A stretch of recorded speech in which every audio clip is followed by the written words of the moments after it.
제일 처음에 이제 본론으로 들어가 가지고 기계유제 이제 우리가 보통 치면은 3월 중에 치겠지, 그죠? 3월에 치는데 남쪽에 같으면은 3월 중순이면 시작이 돼야 될 거고, 대개 북쪽이나 아까 해발이 뭐 700m 이런 쪽은 4월 초중까지 가도 문제는 없을 거예요, 그죠?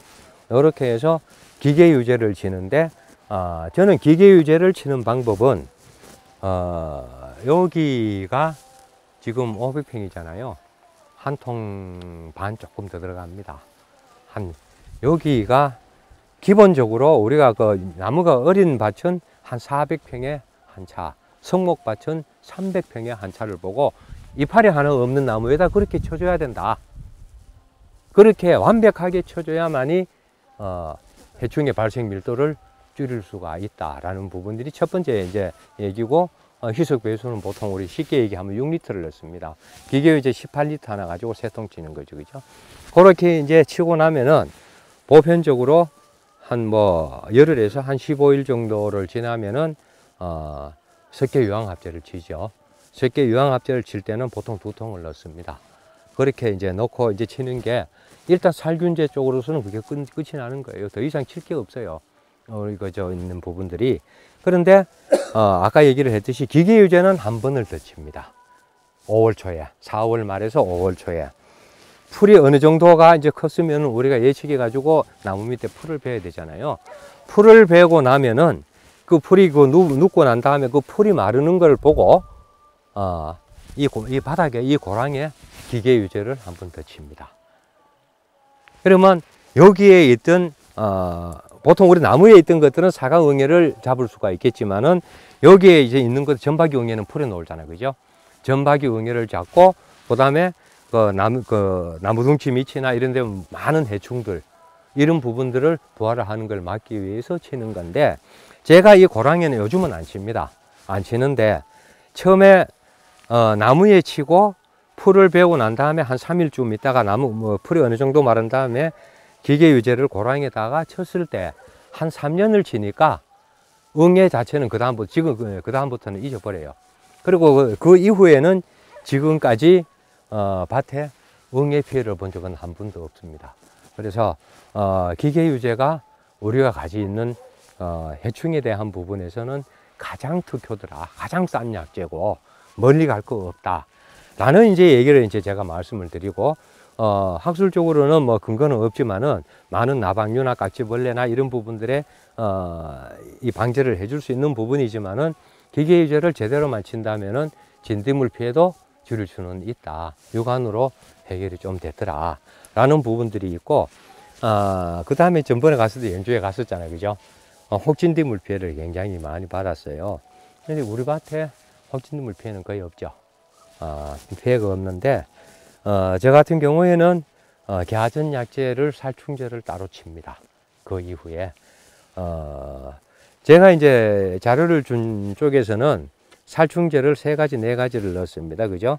그 이제 처음에 마트린하고 피레스린하고 로데논하고 님하고 4가지가 들어가 있는데, 실제로 저는 작년까지 썼는 것들은 마트린하고 피레스린, 쉽게 말하면 고삼하고 제충국 이외에는 쓴 게 없습니다. 다만 제가 이게 해충의 밀도를 많이 낮추다 보니까 겨우 살포를 한다손 치더라 해도 크게 이게 내성에 대한 문제가 없겠다 싶어서 2개를 썼는데, 제가 이제 이 부분에 대해서 이제 뭐 여러 가지 얘기를 해야 될 것 같아서 제가 좀 다른 쪽에 이제 여기 쪽에 자재 쪽에 이제 관계가 되는 사람들을 몇 명을 만나면서 효과가 있는 쪽을 좀 더 첨부를 했습니다. 사실은 저는 안 써봐가지고 그럼 몰라요. 근데 또 실질적으로 많은 부분에 이제 그걸 할 것 같으면 2가지 가지고는 좀 어렵겠다 싶어서 로데논을 하나를 더 넣은 겁니다.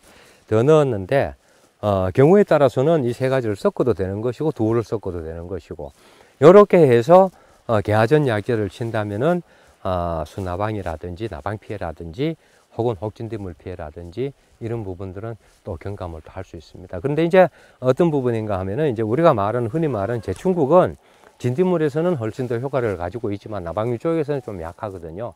근데 이제 고산 같은 경우에는 나방류 쪽이 훨씬 더 효과가 더 있습니다. 그래서 내가 이 2가지를 쓰는데, 이렇게 해서 한 번을 치게 되면은 우리가 이제 끝이 나죠. 그 개화전의 약재로서는. 그런데 제가 여기서 한 번 더 얘기를 하고 싶은 것들은 굉장히 좀 복잡한 부분이지만은 저는 이 개화전에 꽃이 그 피실 때까지 가수원에 매일 그 저 약차 들고 옵니다. 여기 무슨 얘기인가 하면은 이 기본적인 이 약재를 치기 전에 여기도 냉해가 굉장히 심한 밭입니다. 냉해를 방지를 하기 위해 가지고 약재를 살포를 합니다. 냉해 방지제. 그러면 우리가 농협이나 뭐 이런 쪽에서 이래 가보면은 냉해 방지용으로 뭐 목면 시비용으로 나온다면은 굉장히 비싸요. 이 부분들이 비싸서 이것도 저는 원재를 써요.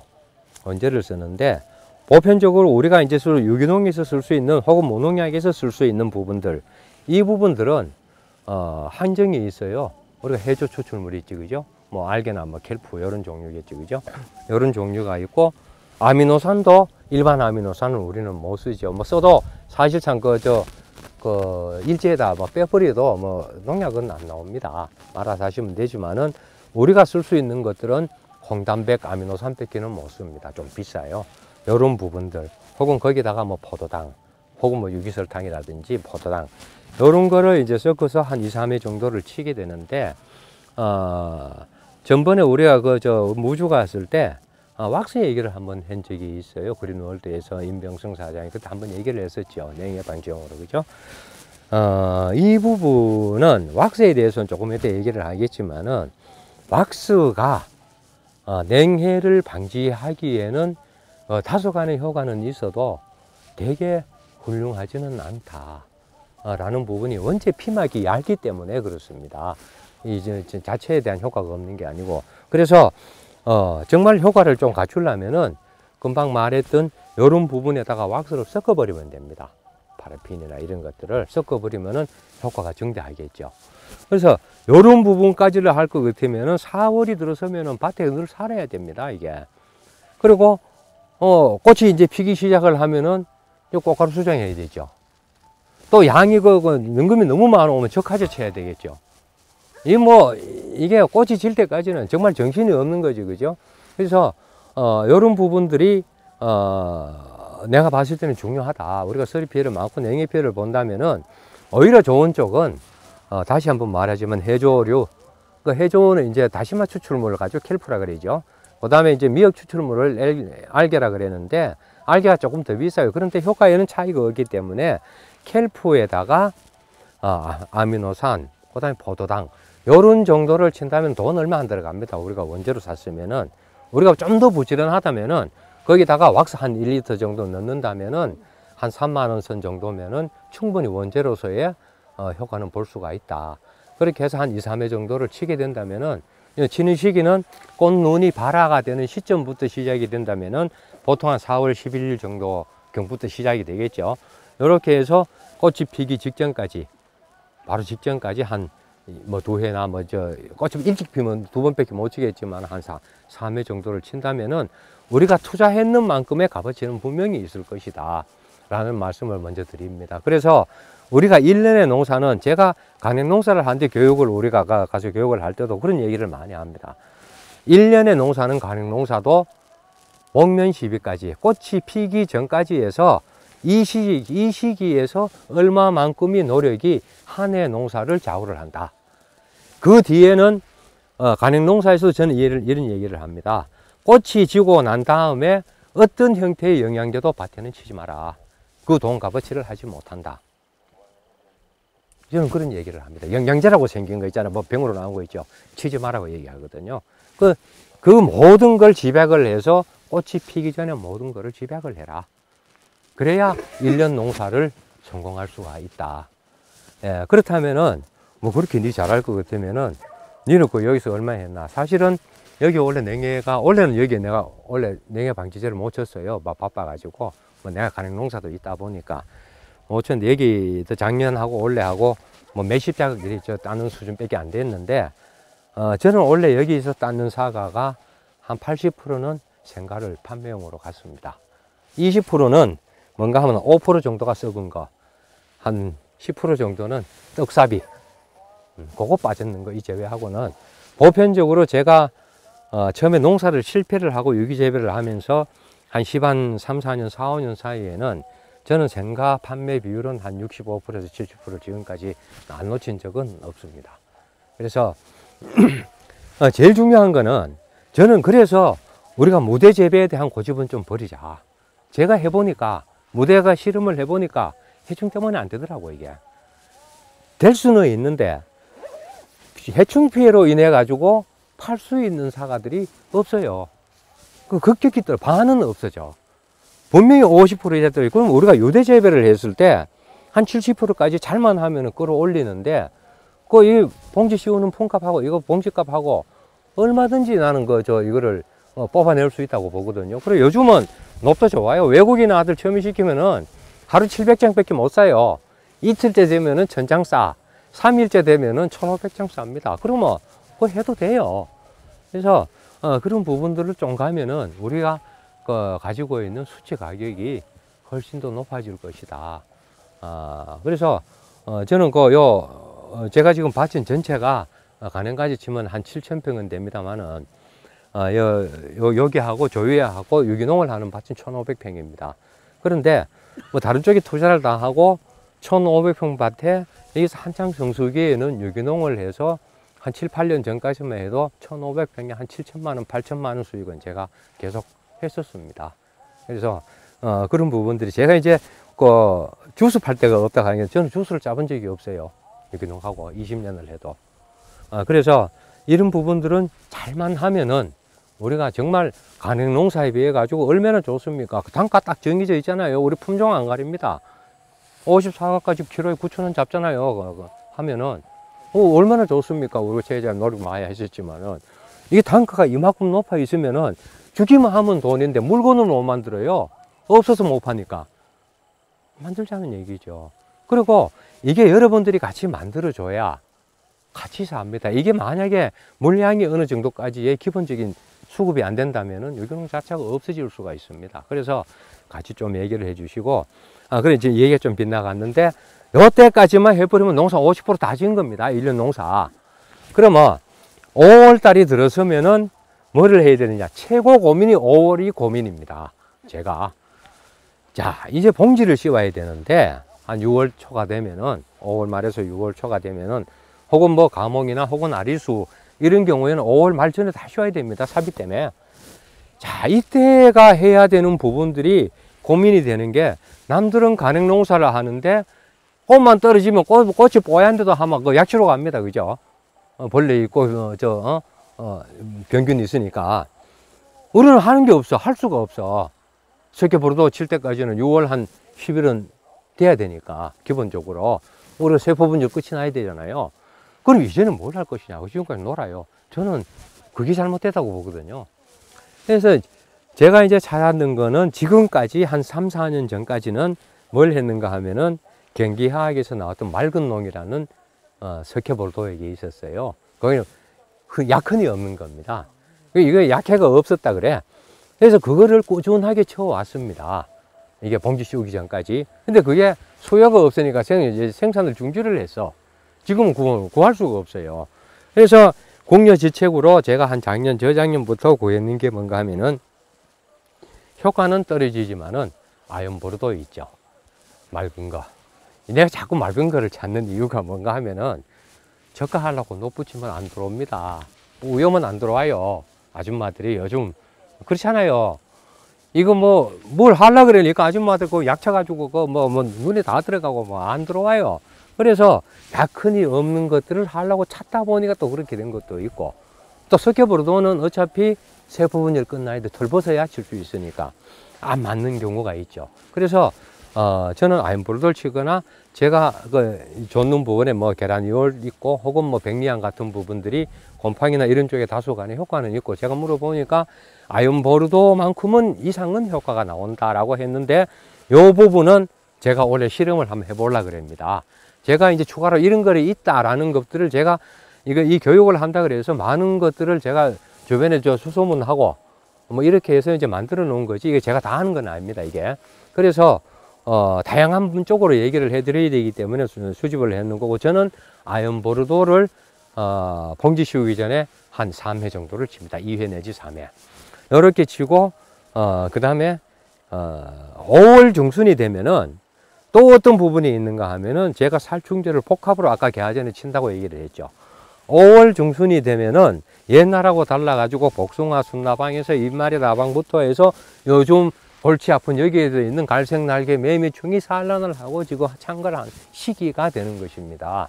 요 시기 같으면은 우리가 살충제는 한 번쯤 더 복합적으로 처방을 해야 될 시기는 된다. 그래서 이때 같은 경우에는 뭐 로테논이나 뭐 마트린이나 이런 쪽하고 혹은 진딧물이 있다면 피레스린이나 뭐 2가지 정도를 섞어서 한 번쯤은 살포를 해줘야만이 이게 또 어느 정도의 밀도를 낮출 수가 있다라는 말씀을 드립니다. 그럼 아주 간단하죠. 우리가 뭐 약재가 아주 간단하니까, 그죠? 요렇게 이제 끝이 나는데, 자, 그렇다면은 우리 밭에는 아까 도장지 안 빠지신다 그랬죠. 수세가 떨어지면은 도장지는 덜 빠지게 되고, 수세가 강하면 도장지는 조금 더 빠집니다. 근데 도장지가 안 빠지는 예외의 경우가 있죠. 사과의 결가지가 안쪽부터 끝까지가 결가지가 많이 발생이 되어 있으면 도장지가 틈이 올라올 수 있는 시간이 없습니다. 그래서 어떤 경우인지는 제가 확실하게는 모르겠지만은 수세가 너무 약한 것도 좋은 건 아니거든요. 그래서 이런 부분이 아니면은 우리가 도장지 정리는 조금씩은 해줘야 된다라는 말씀을 좀 드리고, 그리고 그렇게 해서 봉지를 씌우는데, 봉지를 씌우다가 비를 맞췄거나 노비 잘못됐거나 해서 한 일주일 정도 뭐 딜레이가 된다거나 했을 때에는 살충제는 문제가 안 되는데 살균제 쪽으로는 반드시 한 번을 더 치고 시작을 해야 됩니다. 왜냐?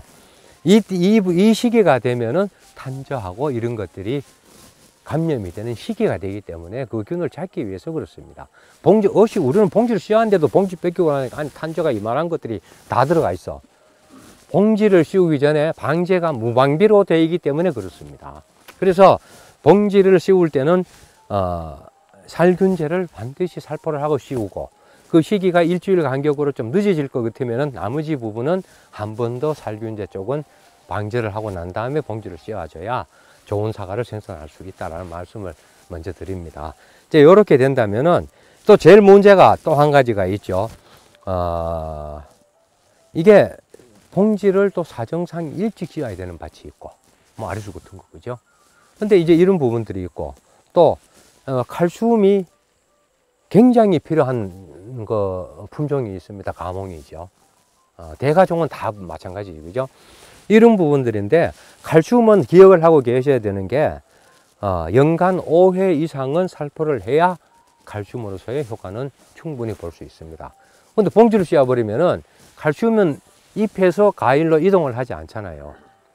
봉지를 씌우기 전에 봉지가 없는 상태에서 5회가 살포가 돼야 되겠죠. 그러면은 이거 정말 답이 안 나와요. 그러면 어떻게 돼야 되느냐? 우리가 알 수 있는 것들은 봉지 씌우기 전에 최소한 3회, 봉지 뺏기고 2회, 이렇게 가는 수밖에 없겠죠. 아니면 봉지 씌우기 전에 4회, 봉지 뺏기고 1회, 뭐 이런 쪽으로 뺏기는 할 수는 없어요, 그죠? 그런데 어떤 부분에서 우리가 참고를 해야 될 부분들이, 칼슘은 가몽 같은 경우에 대가종이나 단가지 형태 이런 경우에는 고도가 굉장히 발생이 많이 됩니다. 후지하고 다르게. 이런 경우에는 개화전부터 칼슘 살포를 해줘야 되거든요.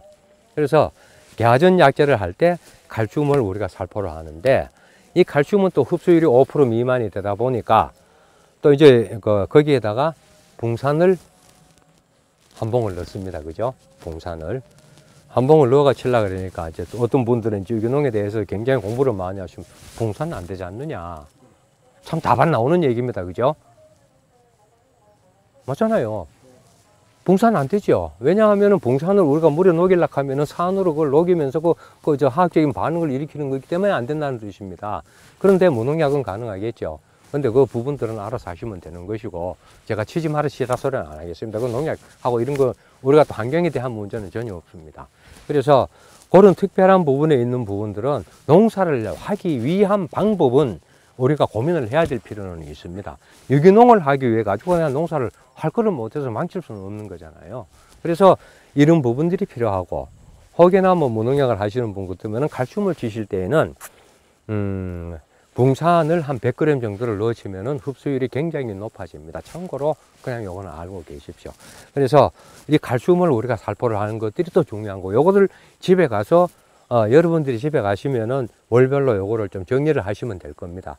그렇게 요렇게 하고 난 다음에 칼슘은 일단 고르게 됐습니다. 그러고 난 다음에 봉지를 씌우게 되면은, 혹은 봉지를 씌우기 전에 후지 같은 경우에는 뭐 봉지 씌우기 전에 봉지를 씌우더라도 석회 볼트를 치고 씌울 수도 있겠죠. 좀 늦으니까, 제일 늦게 씌워야 되니까, 다른 여러 가지 품종이 있으면은. 그래서 이제 석회 보르도를 일단 치게 되면은 그 다음부터는 이제 쉽죠. 굉장히 쉬워집니다. 이제 그때부터는 제가 설명을 안 드립니다. 설명을 안 드리는 게, 왜냐하면 곧 이제 그 세포 분열이 끝이 나고 석회 보르도액을 치는 시간부터는 칠 수 있는 것들은 아무것도 없으면 석회 보르도만 치면 됩니다. 살균제는.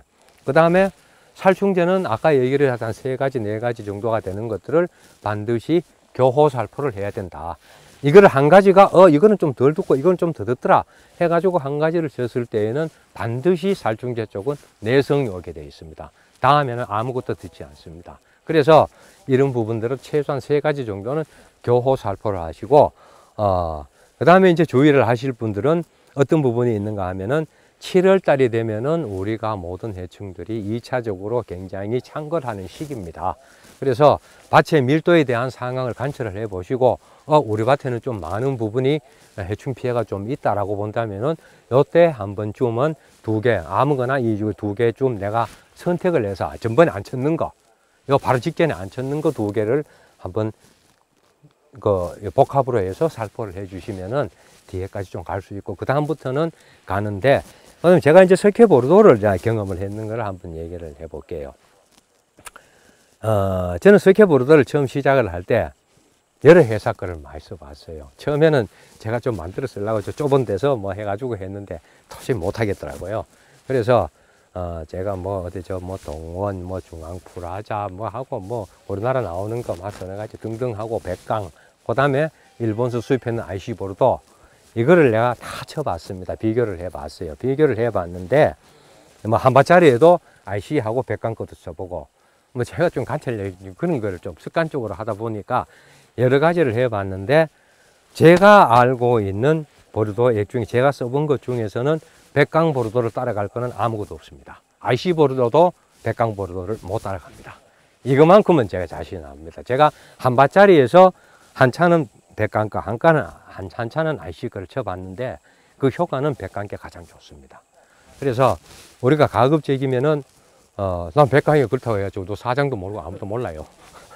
누가 뭘 한지도 모르는데 제 경험을 가지고 얘기하는 겁니다. 그래서 보르도를 우리가 만약에 사쓰신다면은 백강거를 사쓰시라.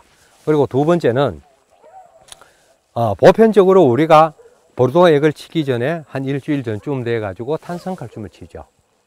치시는 집도 있고 안 치시는 집도 있습니다. 그런데 탄산칼슘을 치고 석회 보르도 액을 치면은 분명히 석회 보르도 액의 그 약해나 이런 부분들의 완충 효과는 굉장히 좋습니다. 그런데 되게 뭐 비도 작고 뭐 바빠가 칠 기한이 없다면은 그냥 치셔도 무방하더라. 가급적이면은 탄산칼슘을 치고 치는 게 좋은데 그냥 치셔도 그게 문제는 없더라. 왜냐하면 저는 탄산칼슘을 잘 안 치는 게 저한 도배 안 들어와요. 탄산칼슘 치고 난 다음에 아줌마들이 집에 가버려. 젓가루 들었다가. 그래서 그런 것만 문제만 안 된다면은 탄산칼슘을 치고 치는 쪽이 훨씬 더 후기에까지 잎을 보존을 한 데는 훨씬 더 효과는 좋다라는 것을 말씀을 드리고, 정말로 놉을 구하기 어렵고 놉들이 이 탄산칼슘 쳤는 거를 되게 싫어한다면은 안 쳐도 크게 문제는 되지는 않더라라는 말씀을 드리고, 분명히 치면은 좋습니다. 그래 하는데, 그리고 저는 이 희석 배수를 좀 이상한 짓을 많이 해봤어요. 이거를 좀 많이 양을 가지고, 석회 보르도 양을 가지고 많이 이제 다운시키보고 뭐 이렇게 해봤는데, 지금 저는 한 5년 전부터는 고정입니다. 첫 번째 약을 칠 때 우리가 백강 보르도 42씩 만들려고 하면은 보르도액 2봉, 그 다음에 물석회 3봉, 그죠? 이렇게 딱 섞어 치죠. 그리고 고착제 1리터, 그죠? 1리터 이렇게 딱 섞어 치는데, 첫 번째 분명히 그렇게 칩니다. 치는데, 그 다음부터는 보르도 1개, 물석회 1개, 이렇게 칩니다. 지금 현재 이 밭도 8월 한 14일 날 내가 마지막 방제했습니다. 했는데 이 밭도 그렇게 쳤는 거고, 요렇게 치니까 크게 보르도액을 정상적으로 42식으로 그냥 쳤는 것보다가 그렇게 쳐도 크게 문제는 없더라는 게 제 밭에서는 그렇습니다. 그래서 요 부분 대신에 저는 좀 자주 보름에 한 번 칩니다. 이거를 한 달에 2번을 기준으로 해서 석회보르도는 칩니다. 그러면 후지 같은 경우에는 9월 한 중순까지 봐야 되겠죠. 석회보르도 치는 시기를 9월 중순까지 이제 치는 쪽으로 보고, 그렇게 해 주신다면은 저는 이게 잎에 대한 문제는 전혀 없다. 그리고 석회보르도를 그 2봉 물 섞게 3봉 섞어 가지고 뻑뻑하게 해 가지고 쳐보면 정말 힘들어요, 한차 치는데. 그래서 이걸 좀 제가 좀 게으르다 보니까 좀 편법을 쓰는 쪽이 한번 내밭이니까 망해도 내밭 망하는 거니까 이래도 해보고 저래도 해보다 보니까 그렇게 해도 크게 문제가 없더라. 굳이 42식을 그대로 끝까지 그냥 갈 필요는 없겠더라라는 게 이제 제 생각이죠. 다만 여기에서 우리가 딱 주의해야 될 부분들, 비를 맞추지 말아야 될 거 딱 2가지 있죠. 석회보르도에, 그죠? 기계유제 굉장히 중요합니다. 기계유제가 어린 나무들은 약해를 받더라는 얘기가, 기계유제를 치고 비를 맞추기 때문에 약해를 받습니다. 그 이유가 뭔가 하면은 물은 빨리 마르는데 오일은 늦게 말라요. 기계유제를 쳤는데 비가 오니까 이게 물에 자꾸 쉽게 내려가죠. 오일이 어디가 맺히는가 하면은 가수의 가지가 나오는 턱에다가 고이게 되겠죠. 거기에는 원액이 있겠죠. 거기에서 약해가 일어나는 겁니다. 그래서 오일이 마르는 시기까지 비를 맞추지 말아야 된다, 기계유제는. 그래서 기계유제도 보르도도 마찬가지입니다. 석회가 쉽게 나오고 독만 남아버리면 약해가 나죠. 그래서 3일 정도는 비를 맞추지 말아야 된다. 그래서 기계유제를 칠 때는 보르도는 물론이고 기계유제를 칠 때도 우리는 일기예보를 보고, 요즘은 동네 일기예보 잘 나오잖아요. 한 3일 정도 비가 없는 날을 골려서 기계유제를 살포를 해야 된다. 요렇게만 하신다면은 충분히 잎이나 해충은 제가 봤을 때는 잡지는 못합니다. 어떤 실제로 뭐 갈색날개 매미충과 알씨나는 거 많이 보셨지만은 우리가 좋은 사과를 생산하기 위해서 할 수 있는 해충의 밀도를 많이 낮출 수 있는 이런 정도까지는 우리가 가능하다. 최소한 우리가 유통업체에 낼 수 있는 사과를 50% 정도는 생산을 해낼 수 있을 것이다 라는 얘기를 이제 말씀을 드리는 것이고, 그러면 우리는 어떻게 해야 되느냐. 5월 달에서 우리는 할 수 있는 부분은 별로 없는 것이고, 여러 가지 약해도 있고 이러니까 7월 달에 2차 순위를 조금씩 덜 빠지게 나오는 부분들은 유기가리를 쓰는 방법이 있습니다.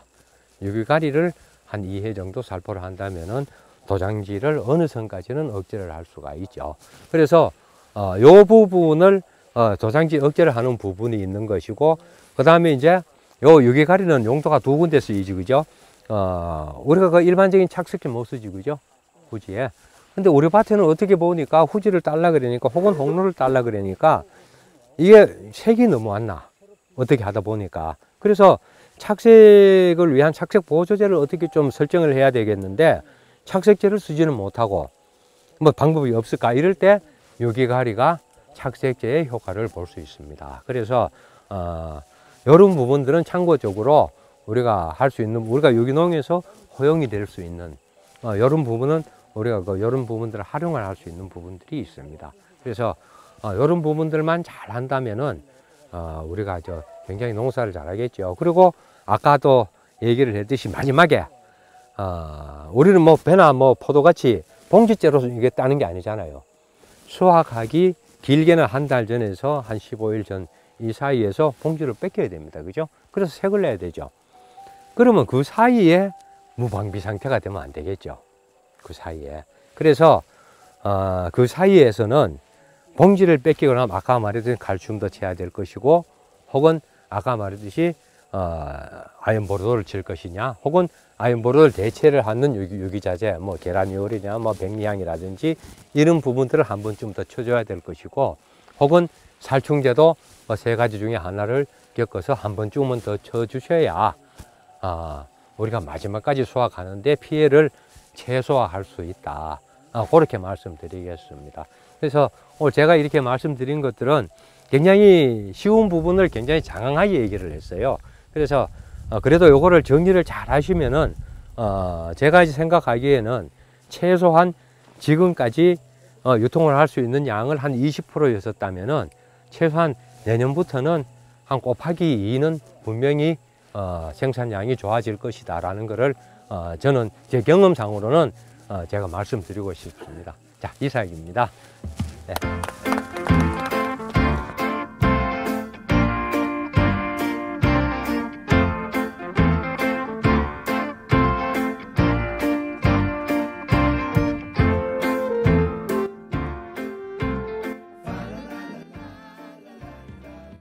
자, 예. 근데 제가 이제 얘기를 하는 것들은 이렇습니다.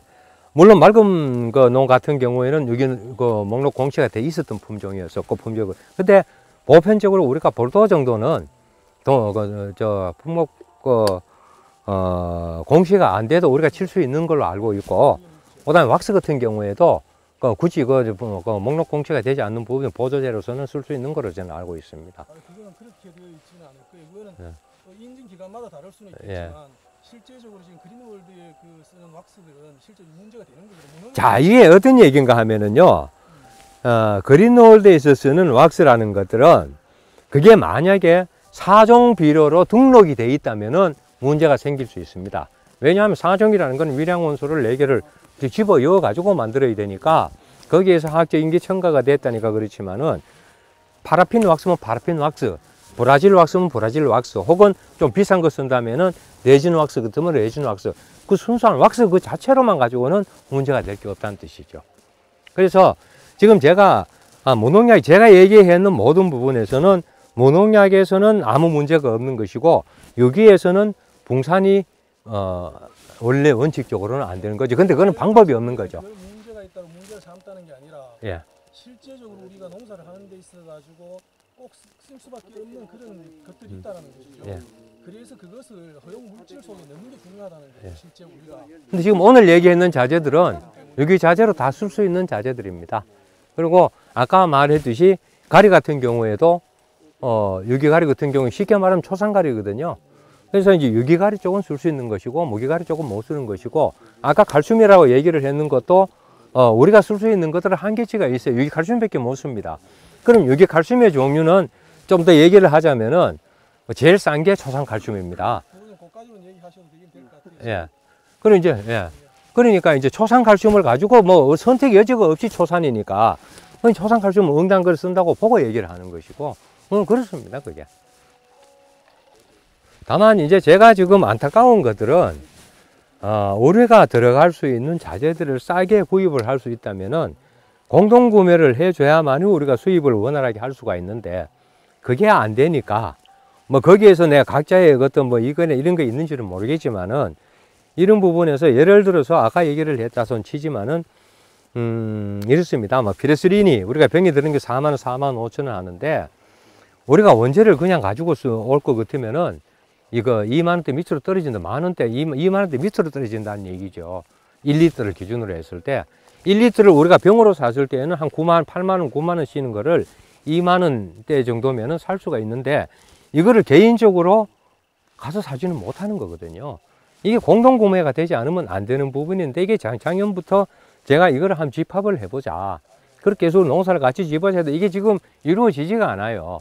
그래서 이런 부분들이 안타깝죠. 예를 들어서 초산칼슘 우리가 500g짜리, 700g짜리 한 봉 사면 15,000원 갑니다.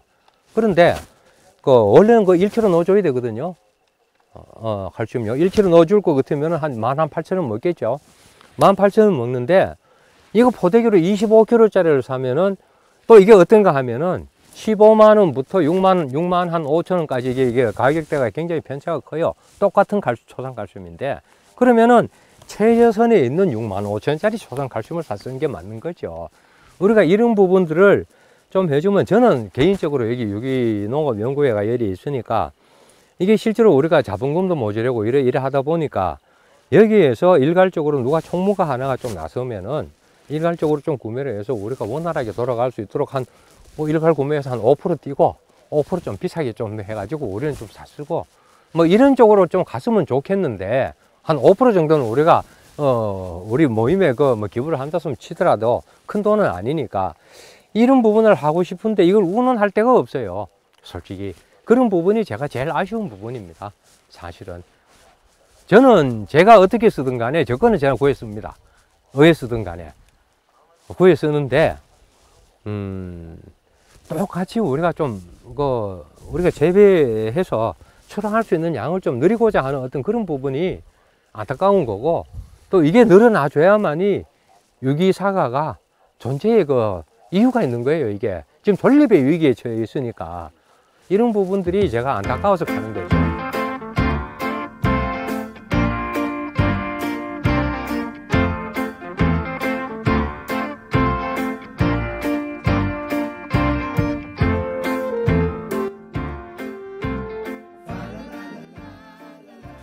우리가 순수하게 우리가 붕산이라는 것들은 이동 속도가 굉장히 우리가 밀양원소 중에 가장 빠릅니다. 빠르고 이게 왜 또 혼자만 빨리 이동을 하는 게 아니고 주변에 있는 같은 여러 가지 우리가 유익한 밀양원소들을 같이 몰고 가는 운반차 같은 역할을 하는 게 붕소거든요. 그런데 붕소가 결핍이 되면은 붕사를 밑에 뿌려주면 됩니다. 근데 이 뿌리는 게 굉장히 힘들죠. 25kg 한 포를 가지고 3,000평을 뿌려야 돼요. 그러니까 한 나무에 숟가락 한 숟가락 정도밖에 안 돼요. 근데 붕소가 결핍이 되면은 결핍 현상도 나오지만은 조금만 가하면은 붕소 가행 현상이 나와요. 그래서 이거는 적정선에 뿌려줘야 되는 부분이 있기 때문에 어느 선까지의 붕소 결핍이 오거나 혹은 다른 어떤 부분을 가장 느린 것들이 또 그 칼슘이죠, 이동이. 이런 것들을 이동을 같이 물고 가게끔 하는 역할을 하기 위해서 약간의 붕사는 필요한 부분은 있음에도 불구를 하고 뭐 쓸 수 없는 게 내가 안타깝다라는 이제 그런 뜻에서 얘기를 한 겁니다. 그래서 우리가 아까도 얘기를 했지 조금 잊어버렸는 게 우리가 토양을 우리 관리를 해보면은 우리가 퇴비를 넣어요. 그 다음에 이제 그 유박을 넣습니다. 그죠? 보통 우리가 이래 보면 그렇죠. 근데 우리가 일반 간역 농사를 하면은 뭐를 합니까? 비료를 하죠. 우리가 가수 전용 비료를 쓰면은 우리가 질소 인상 가리가 들어가고 플러스에서 0.3, 2 플러스에서 0.2 쭉 나오는 게 그 마그네슘 붕소 이런 쪽이거든요. 근데 우리가 그런 쪽으로 했을 때 밀양원소가 우리가 부족해서 밀양원소 결핍 현상이 사과에 나올 수가 있는 게 우리 유기사과에 대한 문제입니다. 그래서 실질적으로 우리는 밀양원소를 땅에 새로이 투여를 해줘야 된다. 순수 밀양원소, 강물로 되는 밀양원소 비료를 우리는 어느 선에서는 조금씩은 살포를 해줘야 된다. 이게 이제 우리가 잘 와닿지는 않는데 제가 이제 한번 얘기를 해보면은 우리가 뭐 가수원이든 일반 토양에서 기지 현상이 나올 때 뭘 합니까? 객토를 하죠. 그 객토원이 뭐 좋다 그래요. 뭐 산에서 파냈는 마사토 쫙 해가지고 오면은 거기 뭐 들어있어요? 아무것도 없죠. 우리가 농사에 우리가 작물에 사람들에서 질소 인상가리 아무것도 없습니다.